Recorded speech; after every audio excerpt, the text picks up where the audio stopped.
Dito kami ngayon sa taniman ng aming gulay na talong at okra. Kaya lang, kung kalahati ng lote medyo madamo pa. Parang sinisipag ako ngayon eh. Gagamasan ko na to ngayon bago mawala yung lakas ko.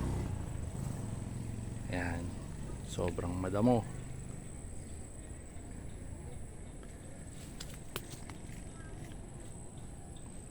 May atis, may bayabas. Doon naman sa banda doon yung talong. Dito naman yung okra.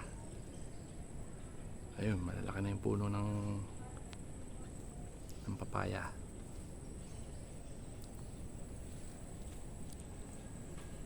Maya-maya lang gagamasan ko na to.